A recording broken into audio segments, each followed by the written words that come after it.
जय हिंद। आज हम बात करने वाले हैं 11th क्लास के बायोलॉजी के जो चैप्टर नंबर 3 है, जिसका नाम है वनस्पति जगत। उसको हम लोग वन शॉट में ही क्या कर देंगे, क्लियर कर देंगे। तो चलिए इस चीज को हम लोग क्या करते हैं, पढ़ते हैं। दरअसल ये जो वीडियो है ये नीट इंस्पायरेंट के लिए क्या है, बहुत ही हेल्पफुल साबित होगा, क्योंकि इसमें हम लोग क्या करने वाले हैं, वन शॉट रिविजन करके क्या कर देंगे, वीडियो को अपलोड कर देंगे। और जो नीट इंस्पायरेंट है, जो क्या कर रहे हैं, नीट का प्रिपरेशन कर रहे हैं, उनके प्रिपरेशन में क्या कर देगा, हेल्प कर देगा। तो चलिए हम लोग ये चीज को ध्यान से एक एक करके पढ़ते हैं।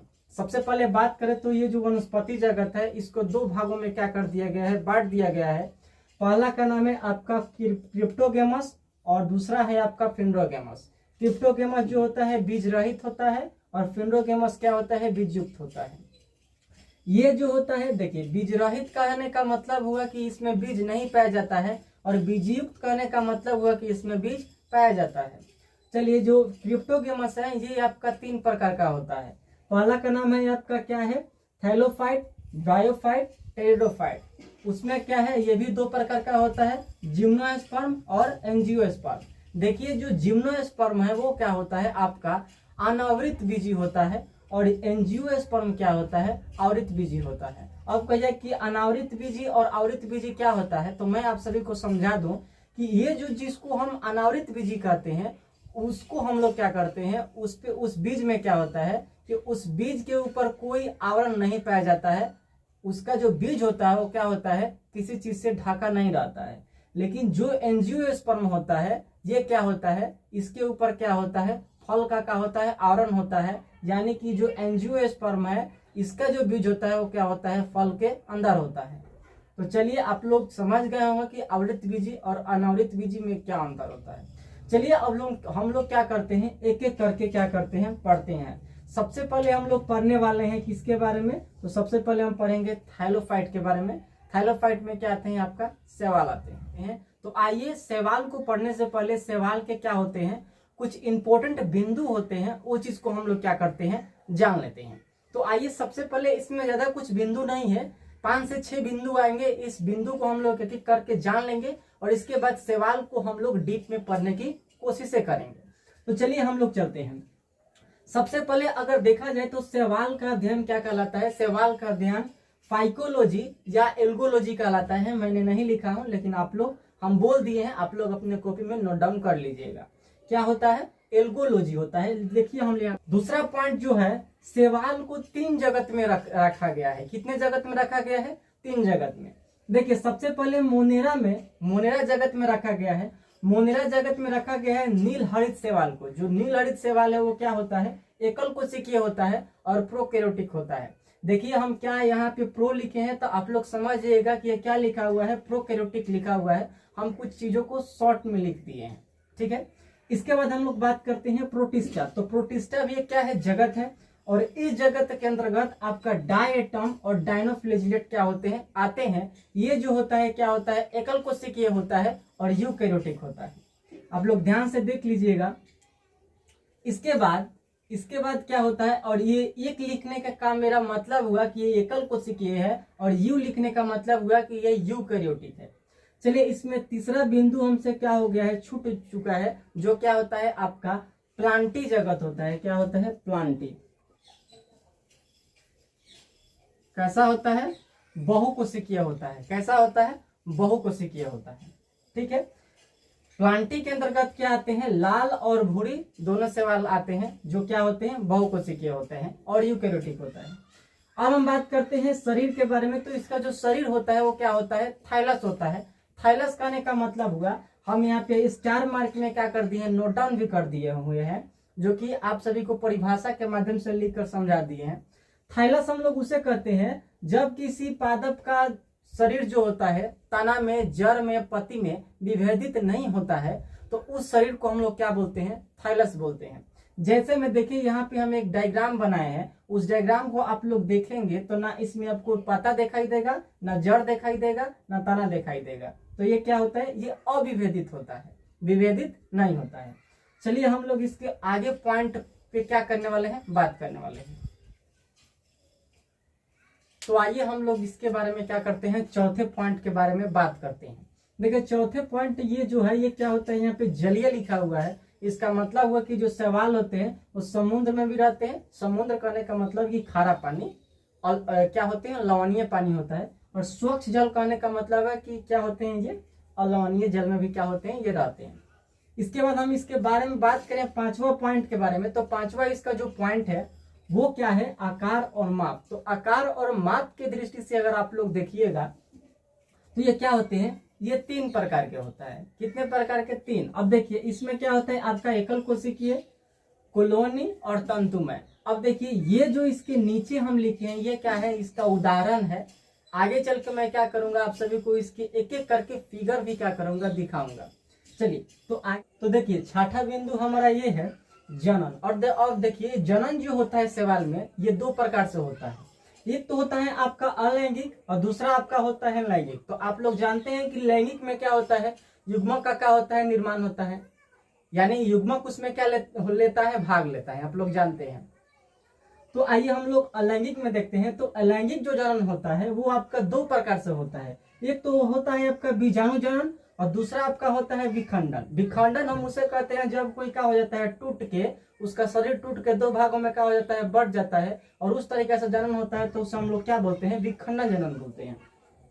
अब देखिए बीजाणु जनन जो होता है ये भी 2 प्रकार से होता है। एक तो होता है आपका चल बीजाणु जनन और दूसरा आपका होता है अचल बीजाणु जनन। अब देखिए चल बीजाणु जनन हम उसे कहते हैं जिसमें क्या पाया जाता है, फ्लैजिला पाया जाता है, और अचल बीजाणु जनन हम उसे कहते हैं जिसमें फ्लैजिला नहीं पाया जाता है। ठीक है, अब आइए यहाँ तक तो आप लोग समझ गए। अब आते हैं हम लैंगिक जनन के बारे में हम बताते हैं यहाँ पे। अब लैंगिक जनन में जो आपका युग्मक होता है, ये युग्मक भी आपका क्या होता है, आपका 3 प्रकार से होता है, आप लोग यहाँ पे देख सकते हैं। पहला है आपका सम युग्मक, दूसरा है आपका असम युग्मक और तीसरा है आपका विषम युग्मक। अब देखिए सम युग्मक जो होता है ये भी आपका क्या होता है, 2 प्रकार से होता है। अब देखिए सम युग्मक जब दोनों का आकार क्या होगा, समान होगा।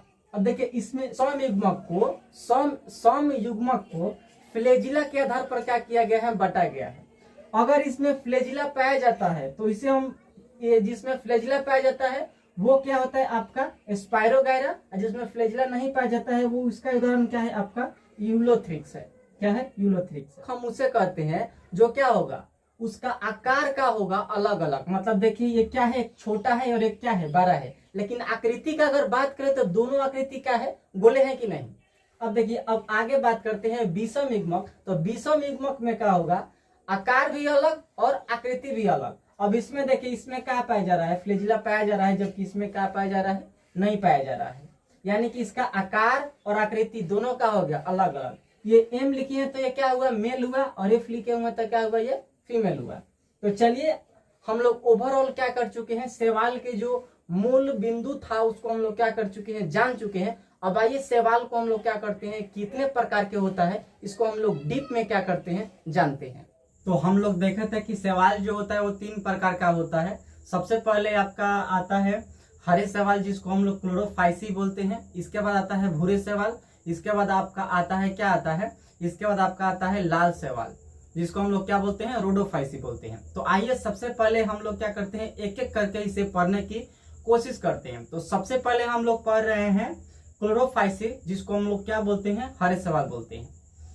आइए इसमें जो आपका वर्णक जो पाया जाता है, जो क्या होता है, जो इसका रंग जो हरा होता है वो किसके कारण होता है, तो इसमें वर्णक है क्लोरोफिल ए और क्लोरोफिल बी। इसी के कारण इसका जो रंग होता है क्या होता है, हरा होता है। अब आखिर ये जो वर्णक होता है वो पाया कहाँ जाता है, तो ये वर्णक जो पाया जाता है हरित लौक में पाया जाता है। किसमें पाया जाता है, हरित लौक में। और इस हरित लौक को हम क्लोरोप्लास्ट भी बोलते हैं। क्या बोलते हैं, क्लोरोप्लास्ट भी बोलते हैं। ये जो क्लोरोप्लास्ट होता है ये क्या होता है, ये इसका जो स्तर होता है वो 2 स्तर होता है, यानी कि 2 परत होता है। ठीक है, और इसके अंदर आपका क्या पाया जाता है, ये जो आप लोग देख रहे होंगे जो डिस्क के समान इसका क्या जो रचना पाया जा रहा है, ये इसमें ये डिस्क के समान भी होता है, प्लेट के समान भी होता है, जालिका के समान भी होता है, कप के समान भी होता है, रिबन के समान भी होता है, और आपका सर्पिल आकार का भी क्या होता है, ये जो आप सभी को प्लेट की तरह जो संरचना दिखाई दे रहा है, इस प्लेट की संरचना को, इस एक प्लेट की संरचना को हम लोग क्या बोलते हैं, थाइलेक्वाइड बोलते हैं। क्या बोलते हैं, थाइलेक्वाइड बोलते हैं। क्या बोलते हैं, थाइलेक्वाइड। और इस थाइलेक्वाइड के समूह को हम लोग क्या बोलते हैं, इस थाइलेक्वाइड के समूह को हम लोग क्या बोलते हैं, ग्रेनम बोलते हैं। क्या बोलते हैं, इस थाइलेक्वाइड के समूह को हम लोग क्या बोलते हैं, ग्रेनम बोलते हैं। और बहुत सारे ग्रेनम को जोड़ने वाला जो क्या होता है, जो रचना होता है, उस रचना को हम लोग क्या बोलते हैं, तो उस रचना को हम लोग बोलते हैं एस्ट्रोमा लेमिला बोलते हैं। क्या बोलते हैं, एस्ट्रोमा लेमिला, जो क्या करता है, बहुत सारे ग्रेनम को क्या करता है, आपस में जोड़ता है।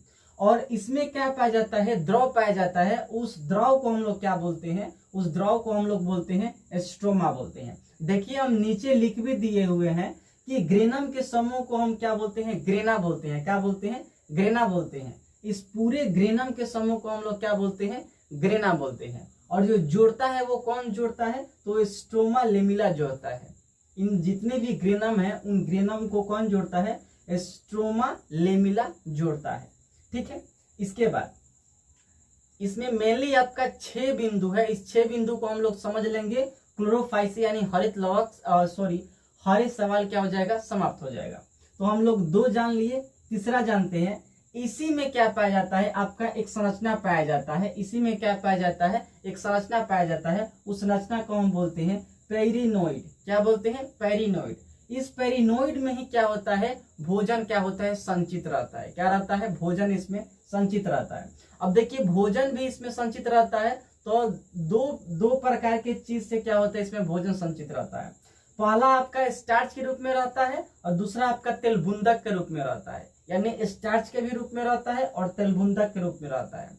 अब देखते हैं हम लोग चौथा पॉइंट। तो चौथा पॉइंट में देखते हैं, तो ये जो आपका हरे सवाल होता है, इसकी हम क्या बना दिए हैं, इस तरीके से मान लीजिए सपोज दैट कि क्या है, इसका संरचना है। तो इसके बाहरी जो संरचना होता है, वो बाहरी संरचना किसकी बनी होती है, पेक्टोज की बनी होती है। और आंतरिक संरचना किसकी बनी होती है, सेल्यूलोज की बनी होती है। देखिए हम यहाँ पे लिख दिए हुए हैं, बाहरी संरचना, बाहरी जो आपका भित्ति होता है वो किसका बना होता है, पेक्टोज की। और आंतरिक भित्ति जो बना होता है वो किसकी बना होता है, सेल्यूलोज की। आइए हम लोग आते हैं अब 5वां बिंदु पे। देखिए 5वां बिंदु जो है, इसमें क्या है, 5वां बिंदु है अलैंगिक जनन। अब अलैंगिक जनन में जो होता है, क्या होता है, बीजाणु जनन होता है। अलैंगिक जनन से क्या होता है, बीजाणु जनन होता है। और इस बीजाणु जनन से क्या बनता है, बीजाणु बनता है। और ये जो बीजाणु होता है क्या होता है, चल होता है। क्या होता है, चल होता है। इसका एक उदाहरण है जूस्पोर। इस जूस्पोर में क्या पाया जाता है, फ्लैजिला पाया जाता है। ये क्या कर सकता है, चलमान होता है। क्या कर सकता है, एक स्थान से दूसरे स्थान तक जा सकता है। अब देखिए इसमें जो आपका फ्लैजिला पाया जाता है वो शीर्ष पे पाया जाता है। कहाँ पाया जाता है, शीर्ष पे पाया जाता है। और इस फ्लैजिला की संख्या आपका 2 से लेकर 8 तक क्या हो सकता है। अब आते हैं हम, और इस फ्लैजिला को हम लोग कशाभिका बोलते हैं हिंदी में। अब आते हैं हम लोग 5वां बिंदु पे। अब आते हैं 6ठा बिंदु पे। अब 6ठा बिंदु में हम आप सभी को एग्जाम्पल देंगे। क्या देंगे, एग्जाम्पल देंगे। तो देखिए सबसे पहला एग्जाम्पल आपका क्लेमाइडोमोनास है। इसके बाद आपका वोल्वोक्स है। और इसके बाद आपका यूलोथ्रिक्स है। इसके बाद आपका स्पाइरोगायरा है। और इसके बाद कारा है।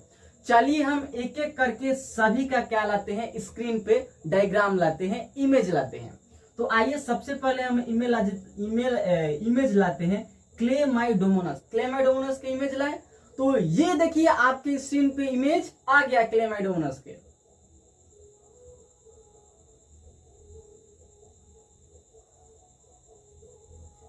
चलिए आप लोग इस इमेज को देख लिए होंगे। अब हम लाएंगे दूसरा इमेज, जिसका क्या है, वोल्वो एक्स का इमेज। तो लाए इमेज, तो ये देखिए दूसरा इमेज आया वोल्वो एक्स का।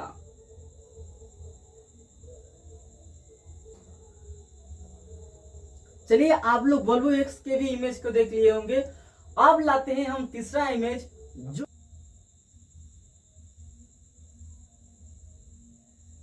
चलिए इसका भी इमेज आ गया। अब हम इमेज लाते हैं स्पाइरोगायरा का।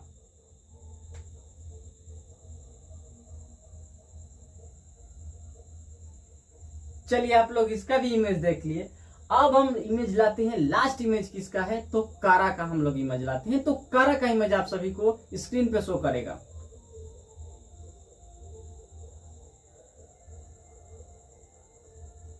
चलिए, तो आप लोग देख लिए होंगे। अब हम लोग बात करने वाले हैं किसके बारे में, तो अब बात करेंगे हम किसके बारे में, भूरे शैवाल के बारे में। आइए हम लोग दूसरा फियोफाइसी यानी भूरे शैवाल के बारे में हम लोग देखते हैं। ये देखिए, ये जो इसमें भी आपका कितना पॉइंट है, इसमें भी ले देखिए मतलब 6-7 पॉइंट है। इसको भी हम अच्छे तरीके से क्या कर लेते हैं, देख लेते हैं। सबसे पहला जो पॉइंट है वो क्या बताया गया है, इसमें सबसे पहला पॉइंट है कि ये जो होता है ये ज्यादातर समुद्र में पाया जाता है। ज्यादातर कहाँ पाया जाता है, समुद्र में। मतलब ज्यादातर बातें कर रहा है कि क्या पाया जा रहा है, समुद्र में। अब ऐसा नहीं है कि स्वच्छ जल में नहीं पाया जाता है, पाया जाता है, लेकिन ज्यादातर किस में पाया जाता है, आपका समुद्री जल में पाया जाता है। इसमें जो आपका दूसरा पॉइंट दिया हुआ है, इसमें जो वर्णक का बात करें तो इसमें ए और सी दोनों वर्णक पाया जाता है, लेकिन इसका जो रंग, जो भूरा रंग है, वो आपका फ्यूकोजेंथिन के कारण इसका जो रंग है वो क्या है, भूरा है। ये फ्यूकोजेंथिन वर्णक के कारण इसका रंग क्या है, भूरा है। हम लोग तीसरा बिंदु देखते हैं। तो तीसरा बिंदु में है कि ये जो होता है, ये शैवाल, ये ज्यादातर कैसा होता है, तंतुमय होता है। अब तंतुमय में भी आप सभी का एक आपका सरल होता है और एक आपका सघन होता है। तो सरल में आप लोग एक एग्जाम्पल याद रखिएगा, एक्टोकार्पस, और सघन में आप लोग याद रखिएगा केल्प, जो क्या होता है, बहुत लंबा होता है। ये क्या होता है, बहुत लंबा होता है, लगभग 100 मीटर। लगभग कितना होता है, 100 मीटर का लंबाई हो सकता है। ठीक है, अब हम लोग आगे बात करने वाले हैं चौथा पॉइंट। तो चौथा पॉइंट है आपका भोजन संचित। तो इसका जो भोजन संचित होता है ये कार्बोहाइड्रेट के रूप में करता है। अब कार्बोहाइड्रेट के रूप में भी कौन सा करता है, तो लेमिनेरिन के रूप में, लेमिनेरिन और मेनिटॉल के रूप में क्या करता है, भोजन को स्टोर करके रखता है। पांचवा बात करें तो इसका जो क्या होता है, इसका जो शरीर होता है ये क्या होता है, वो एक स्तर का बना होता है, मतलब एक लेयर का बना होता है। जो क्या होता है, अब वो जो भीति होता है, वो जो लेयर सतह होता है, वो आपका सेल्यूलोज का बना होता है। देखिए यहाँ पे लिखा हुआ है, जो इसका कोशिका भीति होती है ये सेल्यूलोज की बनी होती है। उसमें कितने लेयर था, हरी शैवाल में कितने लेयर था, 2 था। जो बाहरी बना था वो आपका क्या था, पेक्टोज का बना हुआ था, और जो अंतर बना हुआ था वो किसका बना हुआ था, सेल्यूलोज का। लेकिन यहाँ पे आप सभी को केवल एक ही स्थल मिलेगा जो सेल्यूलोज के बना हुआ है। चलिए, लेकिन इसकी सतह के ऊपर, इसके बाहरी सतह के ऊपर एक फाइकोलोइडल पदार्थ पाया जाता है, जिसे हम लोग क्या बोलते हैं, एल्जिन भी बोलते हैं। तो इसके बाहरी सतह पे क्या पाया जाता है, फाइकोलोइडल पदार्थ पाया जाता है। अब हम लोग बात करते हैं पांचवा बिंदु में। तो पांचवा बिंदु में क्या होता है, अलैंगिक जनन के द्वारा जो बीजाणु होता है, इसका बीजाणु, ये बीजाणु नाशपाती के आकार का होता है। इसका बीजाणु जो होता है कैसा होता है, नाशपाती के आकार का होता है। अब नाशपाती के आकार का होता है, और इसके शरीर से क्या निकला होता है, 2 फ्लेजिला निकला होता है, और कैसा होता है, असमान होता है। कैसा होता है, इसका जो फ्लेजिलवा होता है वो असमान होता है, और कितना होता है, 2 गो होता है। कितना होता है, 2 होता है। हम यहाँ पे लिख देते हैं असमान। चलिए, इसका जो क्या होता है, फ्लेजिला होता है, कितना होता है, 2 होता है, और असमान होता है। अब हम लोग देखते हैं कि पांचवा, इसी में हम देखते हैं कि लैंगिक जनन में अगर देखा जाए तो कैसा होता है। तो लैंगिक जनन में जो युग्मक होता है ये भी कैसा होता है, नाशपाती के आकार का ही होता है। चलिए, हम आगे देखते हैं अगला बिंदु। अब देखिए, अगला बिंदु में आप सभी का क्या है, एग्जाम्पल है। तो आइए हम आप सभी को एक एक करके एग्जाम्पल को बताते हैं, फिर क्या करेंगे, उस एग्जाम्पल के हम क्या लाएंगे, इमेज लाएंगे स्क्रीन पे। ठीक है, ताकि आप सभी को अच्छे तरीके से समझ में आ जाए। चलिए देखिए, एग्जाम्पल का बात कीजिएगा तो आपका पहला है एक्टोकार्पस, दूसरा है डिक्टियोटा, और तीसरा है आपका लेमिनेरिया, और चौथा है आप सभी का सर्गासम, और पांचवा है आप सभी का फ्यूकस। तो चलिए एक एक करके हम क्या लाते हैं, स्क्रीन पे इमेज लाते हैं इन सारे एग्जाम्पल्स का। तो चलिए हम सबसे पहले लाते हैं एक्टोकार्पस का। तो आप सभी को स्क्रीन पे एक्टोकार्पस का एग्जाम्पल शो कर रहा होगा, ध्यान से देख लीजिए।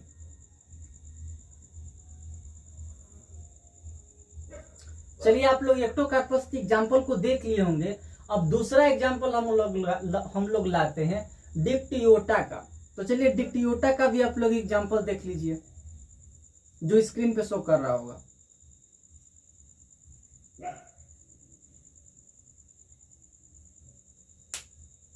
चलिए आप लोग इसका भी एग्जाम्पल देख लिए होंगे। अब हम लाते हैं तीसरा जो कि है लेमिनेरिया। तो लेमिनेरिया का भी एग्जाम्पल स्क्रीन पे शो कर रहा होगा, आप लोग देख लीजिए।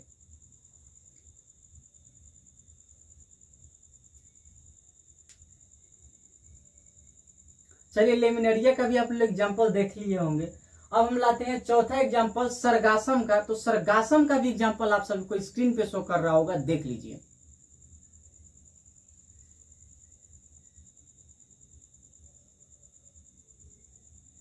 चलिए आप लोग सरगासम का भी एग्जाम्पल देख लिए होंगे। अब लास्ट और अंतिम एग्जाम्पल है, आपको स्क्रीन पे शो कर रहा होगा, देख लीजिए।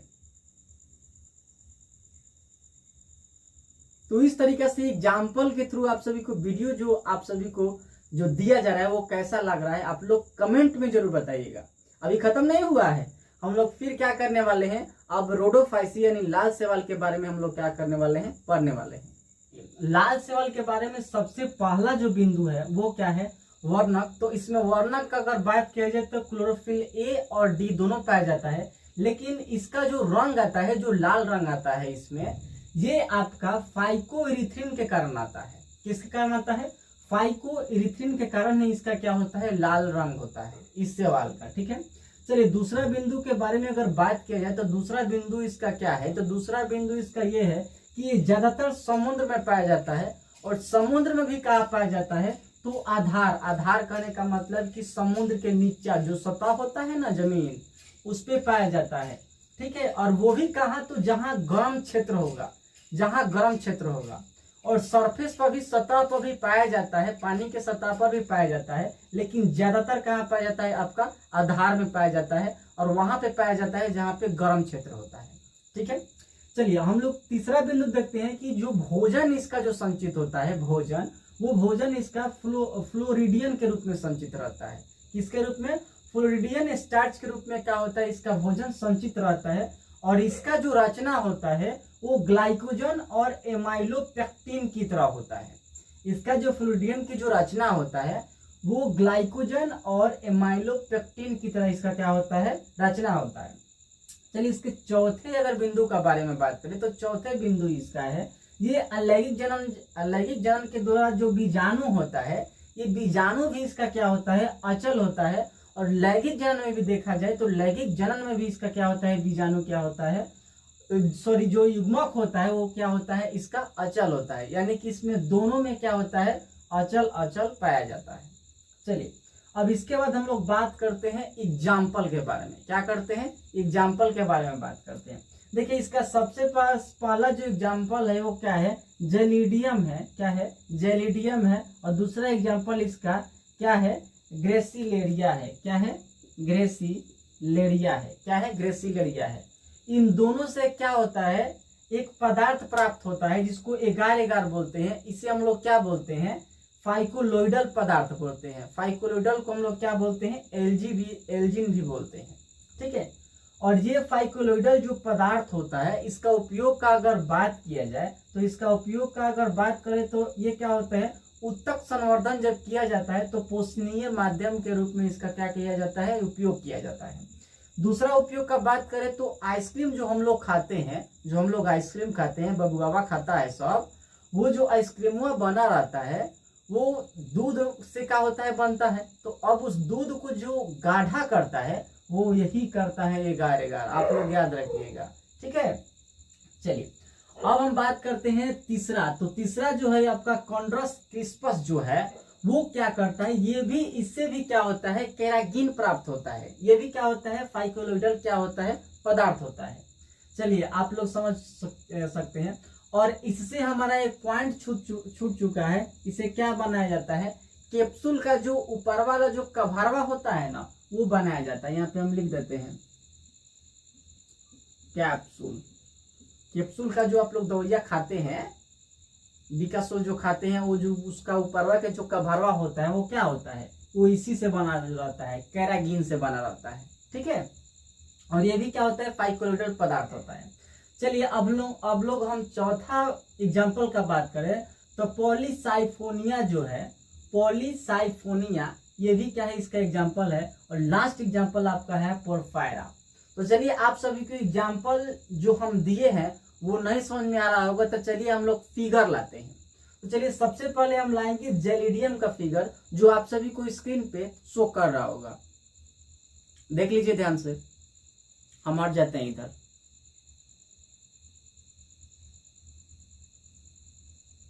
तो चलिए आप लोग देख लिए होंगे। अब दूसरा फिगर हम लाते हैं ग्रेसिलेरिया का, जो स्क्रीन पे शो कर रहा है। चलिए देख लीजिए।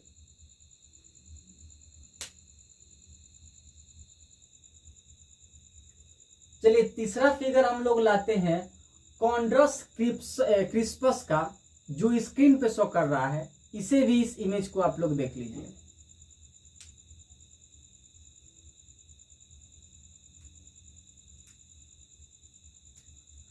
चलिए जो चौथा फिगर है वो आप, जो चौथा एग्जाम्पल है वो क्या है आपका, पॉलीसाइफोनिया है। तो वो इसका भी हम लोग क्या करते हैं, स्क्रीन पे इमेज शो कराते हैं। देख लीजिए।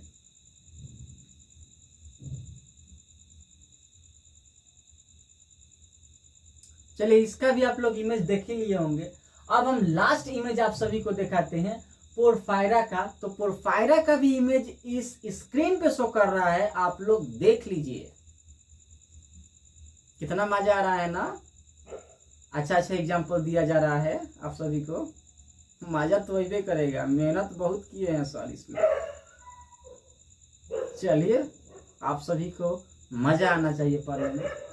तो चलिए हम लोग का जो आपका जो थैलोफाइट है वो क्या हुआ, समाप्त तो हो चुका है। अब हम एंट्री करने वाले हैं ब्रायोफाइट के बारे में। तो चलिए हम लोग पढ़ते हैं अब ब्रायोफाइट के बारे में। तो आइए हम लोग ब्रायोफाइट के बारे में पढ़ते हैं। इसके पहले हम लोग क्या कर लिए हैं, थाइलोफाइट के बारे में पढ़ चुके हैं, जो कि थाइलोफाइट में आप सभी का क्या आ रहा था, सवाल आ रहा था। आइए अब हम लोग ब्रायोफाइट के बारे में क्या कर लेते हैं, पढ़ लेते हैं। इसमें भी कुछ क्या है, बिंदुएं हैं। उस बिंदु को, उस पॉइंट्स को हम लोग क्या कर लेते हैं, देख लेते हैं। और इसके बाद हम लोग क्या करते हैं, इसके बारे में, इसके प्रकार के बारे में हम लोग क्या करेंगे, पढ़ेंगे। तो चलिए सबसे पहले हम कुछ पॉइंट्स है उसके बारे में हम लोग क्या कर लेते हैं, जान लेते हैं। देखिए इसका सबसे पहला जो पॉइंट्स है, ये क्या दिया हुआ है कि ये जो होता है ब्रायोफाइट, ये क्या होता है, ये पहाड़ी पर सीलन वाले स्थान तथा नम छायादार स्थानों पर ये क्या होते हैं, पाया जाता है। नम कहने का मतलब होता है कि थोड़ा थोड़ा जहां पे क्या होता है, पानी होता है। नमी कहने का मतलब क्या होता है, थोड़ा थोड़ा जहां पे क्या हो, पानी हो, नमी हो, उसी जगह पे, उसी स्थान पे क्या होता है, पनपता है, मतलब कि उगता है।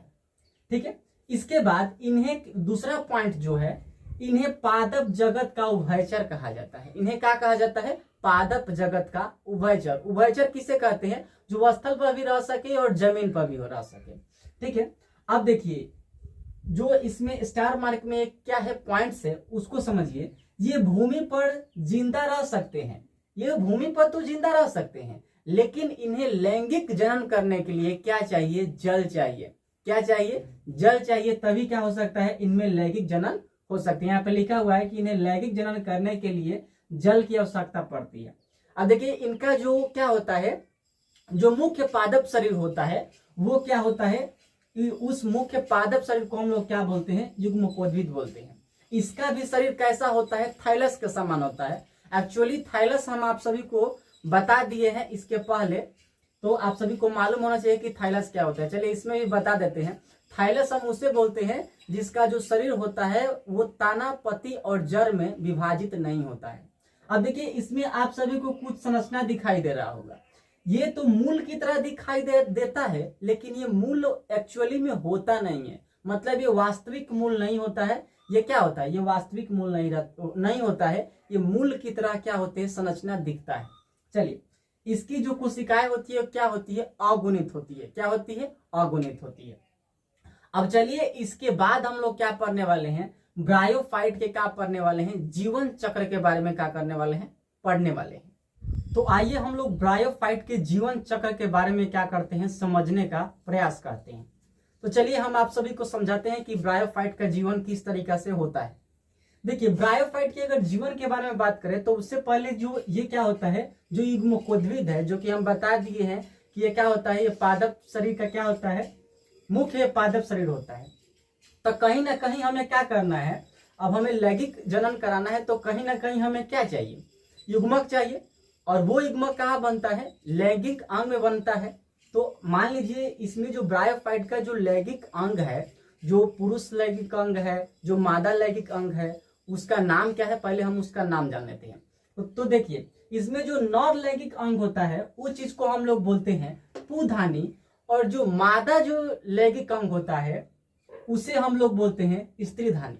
देखिए इसका जो क्या होता है, जो संरचना होता है, ये क्या होता है, ये होता है बहुकोशिकीय। क्या होती है, बहुकोशिकीय होती है। लेकिन अगर यदि कोशिका का बात करते हैं, कैसा होता है, इसकी कोशिका अगुणित होती है। कैसी होती है, अगुणित होती है। लेकिन ये कैसी होती है, संरचना कैसी होती है इसकी, ये बहुकोशिकीय होती है और अगुणित होती है। चलिए आप सभी को इससे नहीं समझ में आया होगा तो हम आप सभी को एक एग्जाम्पल देते हैं। जैसे मान लीजिए कि ये मेरा पॉकेट है और इसमें बहुत सारे क्या है, 1 रुपया का क्या है, सिक्का है। तो ये मेरा पॉकेट क्या हुआ, ये मेरा पॉकेट हो गया आप सभी का पुधानी, और इसमें जो बहुत सारे सिक्का हुए वो क्या हो गए, कोशिका हुए। तो क्या मैं नहीं कर सकता हूं कि ये जो पुधानी है वो क्या है, बहुकोशिकीय है, और वो जो सिक्का था वो कितना का था, 1 रुपया का नहीं था। तो उस चीज को हम लोग क्या बोलते हैं, अगुणित। तो उसी तरीके से इसमें कोशिका तो बहुत सारी होती है, लेकिन वो जो कोशिका होती है वो कैसी होती है, अगुणित होती है। आई होप कि इस एग्जाम्पल के द्वारा आप सभी को क्लियर हो चुका होगा। अब चलिए अब हम लोग इसी तरह सेम प्रोसेस इसका भी है। ये भी क्या होती है, बहुकोशिकीय होती है, लेकिन इसकी कोशिका कैसी होती है, अगुणित होती है। चलिए अब हम आप सभी को समझाते हैं। जैसे मान लीजिए ये क्या है, ये आपका युग्मकोद्भिद है। ये 2 क्या हो गया, युग्मकोद्भिद है। ये मान लीजिए ये क्या है, ये जो स्थान है ये क्या है, ये आपका पुधानी है, जो लैंगिक क्या है, अंग है। और इसका लैंगिक अंग यहाँ पे है, जो क्या है, कप के समान के क्या दिखाई दे रहा है, संरचना दिखाई दे रहा है। चलिए तो इसका जो क्या होता है, युग्मक होता है। यहाँ पे क्या होगा, युग्मक बनेगा। अब ये युग्मक क्या होगा, इस पानी में आएगा, दिखा देते हैं। यहाँ पे क्या आया, मान लीजिए यहाँ पे बना और ये आ गया पानी में। अब इसका जो नर का जो युग्मक होता है वो क्या होता है, चलयमान होता है। चलयमान करने का मतलब कि इसमें फ्लेजिला होता है, ये गति कर सकता है। और जो मादा का जो स्त्रीधानी में जो अंड बनता है वो क्या होता है, वो चलयमान नहीं होता है। और इसमें जो देखिए पुधानी से क्या बनता है, पुमंग बनता है, आप लोग इतना जानते हैं। और इसमें क्या होगा, आपका अंड बनेगा। स्त्रीधानी से क्या बनेगा, अंड बनेगा। तो जो पुमांग होता है वो क्या होता है, चलयमान होता है, इसका युग्मक। तो ये युग्मक क्या करेगा, चलते चलते चलते चलते यहाँ पे आएगा और यहाँ पे क्या हो जाएगा, यहाँ पे चला जाएगा।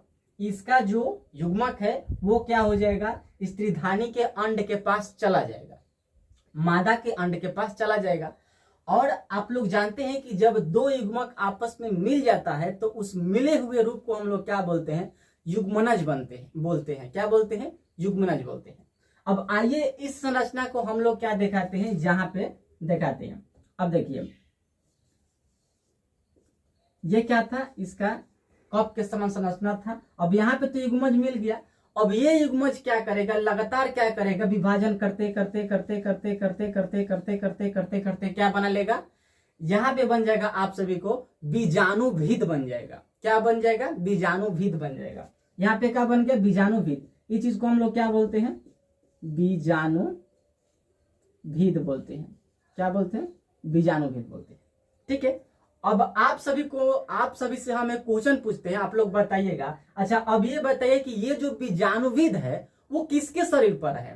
तो आप लोग समझ गए होंगे कि यार ये तो क्या है, ये युग्मकोद्भिद है। तो ये जो संरचना है और यहीं पर आकर विभाजित कर रहा है। तो जब ये युग्मकोद्भिद हुआ और इसके शरीर पे क्या कर रहा है, विभाजन करते करते करते करते क्या कर रहा है, विभाजन करके बीजाणुभिद बनाया। तो ये जो बीजाणुभिद हुआ वो युग्मकोद्भिद के शरीरों पर न है। तो हम कह सकते हैं कि ये क्या है, युग्मकोद्भिद के क्या है, शरीर पर है। ठीक है। तो आप पूछेंगे कि ये जो युग्मकोद्भिद होता है वो कैसा होता है। तो युग्मकोद्भिद तो होता है अगुणित, लेकिन आपको मालूम होगा कि जो बीजाणुभिद हुआ वो 2 युग्मक के मिलने से न बना। पुधानी का पुमांग और इसका अंड मिला तब न जाके युग्मनज बना, और वही युग्मनज ने विभाजित किया तो ये क्या बना, आपका बीजाणुभिद बना। तो हम कह सकते हैं कि बीजाणुभिद क्या होता है, द्विगुणित होता है। बीजाणुविद क्या होता है, द्विगुणित होता है। अब आइए इस बीजाणुविद का संरचना हम यहाँ पे क्या कर दिए हैं, बना दिए हैं, इसको भी हमें क्या करना है, आप सभी को समझाना है। अब आइए इस चीज को हम समझाते हैं। देखिए जो बीजाणुविद का जो क्या होता है, इससे पहले हम आप सभी को एक और बात बता देते हैं। जो बीजाणुविद होता है वो क्या होता है, परजीवी होता है, मतलब युग्मकोद्भिद पे क्या होता है, आश्रित होता है, उस पे क्या करता है, निर्भर रहता है, उससे ये क्या करता है, पोषण प्रदान करता है। बीजाणुविद जो होता है युग्मकोद्भिद से क्या करता है, पोषण प्रदान करता है। अब देखिए इसका जो निचला भाग होता है उस भाग को हम लोग क्या बोलते हैं, पाद बोलते हैं। क्या बोलते हैं, पाद बोलते हैं। और इसके ऊपर वाला जो भाग होते हैं उसे क्या बोलते हैं, सीटा बोलते हैं। क्या बोलते हैं, सीटा बोलते हैं। और जो सबसे ऊपरा जो भाग है जो इस तरीके से गोल दिखाई दे रहा होगा, इस चीज को हम लोग क्या बोलते हैं, इस चीज को हम लोग कैप्सूल बोलते हैं। और इसी में क्या होता है, आप सभी का बहुत सारा क्या पाया जाता है, बीजाणु मात्र कोशिका पाया जाता है। क्या पाया जाता है, बीजाणु मात्र कोशिका। और ये बीजाणु मात्र कोशिका क्या करता है, अर्धसूत्री विभाजन के द्वारा क्या करता है, अर्धसूत्री विभाजन के द्वारा क्या करता है, बीजाणु का क्या कर लेता है, निर्माण कर लेता है। अब क्या होगा, अर्धसूत्री विभाजन द्वारा लगातार विभाजित होते जाएगा, तो एक ऐसा समय आएगा कि ये क्या हो जाएगा, कैप्सूल भर जाएगा और ये क्या हो जाएगा, फट जाएगा। और फट के क्या होगा, जमीन पे क्या हो जाएगा, ये इसका बीजाणु क्या हो जाएगा, गिर जाएगा। और गिरने के बाद क्या होगा, फिर से आप सभी का युग्मकोद्भिद का क्या हो जाएगा, निर्माण हो जाएगा। तो आई होप कि आप सभी को ब्रायोफाइट के जीवन चक्र को आप लोगों को अच्छे तरीके से समझ में आ गया होगा। तो आइए हम लोग ब्रायोफाइट के वर्गीकरण के बारे में क्या कर लेते हैं, पढ़ लेते हैं। देखिए ये जो ब्रायोफाइट होता है ये दो प्रकार का होता है। एक आपका होता है लीवरवर्ट और एक आपका होता है मॉस होता है। इस चीज का हम लोग क्या दिखाएंगे, इसकी एग्जाम्पल जो है, इसकी एग्जाम्पल का हम लोग क्या दिखाएंगे, डायग्राम भी दिखाएंगे, चित्र भी दिखाएंगे। तो चलिए हम लोग पढ़ते हैं। देखिए सबसे पहले आइए हम लोग लीवरवर्ट के बारे में पढ़ लेते हैं। देखिए लीवरवर्ट का जो क्या होता है, संरचना होता है, ये क्या होता है, लीवरवर्ट बीजाणु से क्या होता है, सीधे युग्मकोद्भिद का हो जाता है, बन जाता है। तो कोई काम जब क्या हो जाता है, डायरेक्ट हो जाता है, तो उसे हम लोग क्या बोलते हैं, प्रत्यक्ष बोलते हैं। यानी कि बीजाणु से क्या हो जाता है, ये सीधे क्या बन जाता है, आप सभी का युग्मकोद्भिद बन जाता है। लेकिन अगर इसमें देखा जाए, मॉस में देखा जाए, तो मॉस में क्या होता है, ये जो बनता है बीजाणुविद से, ये जो होता है ये बीजाणुविद से क्या, बीजाणु से क्या होता है, युग्मकोद्भिद नहीं बनता है। इसमें क्या आता है, कुछ प्रोसेस आता है। अब देखिए इसमें क्या होता है, इसमें हम लोग क्या करते हैं, हम लोग जानते हैं कि क्या होता है, बीजाणु से क्या बनता है, युग्मकोद्भिद बनता है। तो जब क्या होता है, बीजाणु जब क्या होता है, युग्मकोद्भिद से क्या होता है, जब जमीन पे गिरता है बीजाणु, तो वो बीजाणु जो होता है पहले क्या बनता है, मॉस में बात कर रहे हैं, पहले क्या होता है, वो एक शाखित संरचना में क्या होता है, परिवर्तित होता है। क्या होता है, वो शाखित क्या होता है, संरचना में परिवर्तित हो जाता है। और वो संरचना क्या करता है, रेंगता है। उसे हम क्या बोलते हैं, प्राथमिक क्या बोलते हैं, तंतु बोलते हैं। और ये प्राथमिक तंतु जब क्या होता है, इसका जो शाखा जो क्या होता है, जब टूट कर क्या होता है, जमीन पर बिखर जाता है, तो उससे क्या होता है, आप सभी का युग्मकोद्भिद बनता है। आई होप कि आप लोग अप्रत्यक्ष के मतलब को समझ चुके होंगे। चलिए आगे हम बात करते हैं। आगे आइए इसका भी एग्जांपल देखेंगे, इसके भी एक देखेंगे, इसमें एक देखेंगे और इसमें भी क्या कर लेंगे, एक देख लेंगे। देखिए इसका जो संरचना होता है वो कैसा होता है, लीवर के समान इसमें क्या पाया जाता है, संरचना पाया जाता है। इसका जो आकार होता है कैसा होता है, लीवर के समान संरचना इसका होता है। देख लीजिए यहाँ पे लिख दिए कि लीवर के समान इसका क्या होता है, संरचना होता है। देखिए इसके बाद इसका अगर एग्जाम्पल का बात करें तो क्या आता है, मार्केंसिया आता है।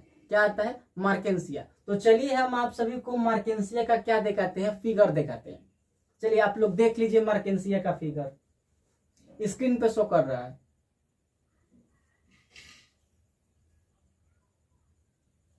चलिए आप लोग मार्केंसिया का फिगर क्या कर लिए होंगे, देख लिए होंगे।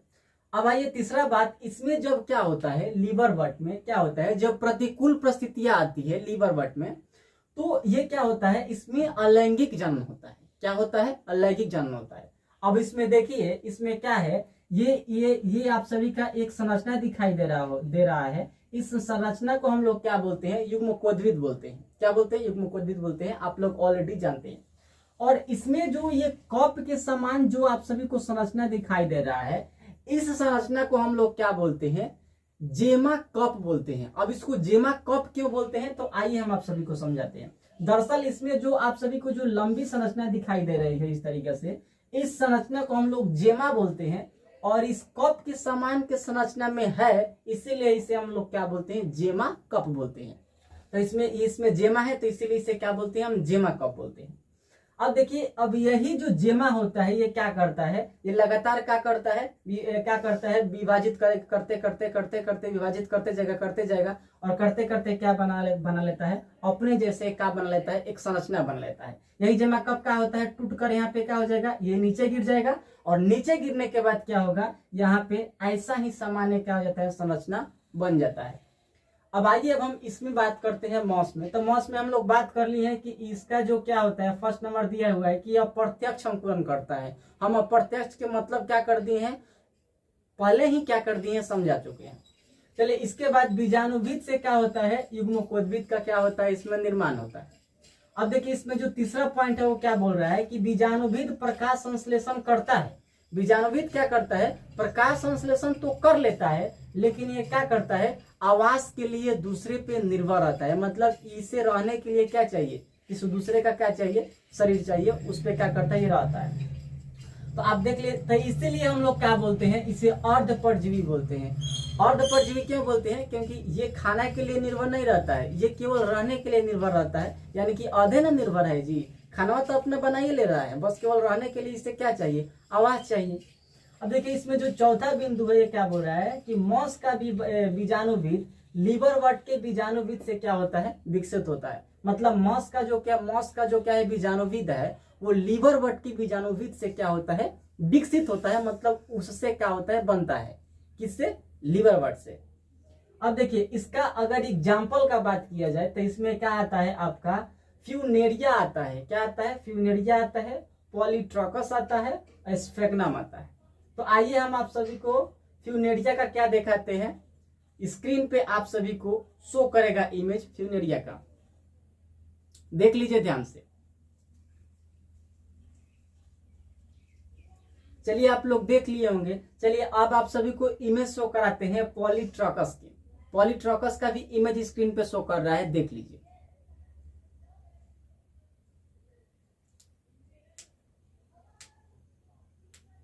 चलिए, आप लोग उसका भी इमेज देख ही लिए होंगे, और लास्ट इमेज आप लोग देखिए स्फेग्नम की, जो स्क्रीन पे शो कर रहा है।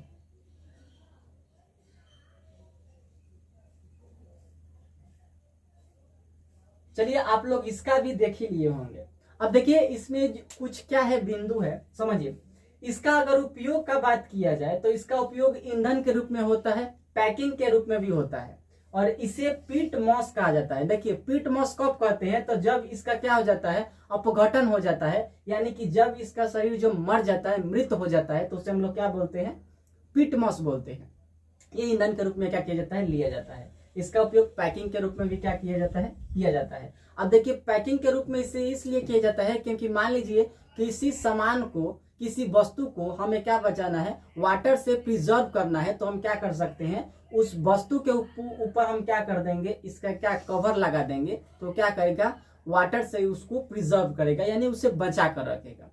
तो आई होप कि ये सारी चीजें आप सभी को समझ में आ गया होगा। फिर हम कभी नेक्स्ट वीडियो में मिलेंगे, तब तक के लिए जय हिंद, वंदे मातरम।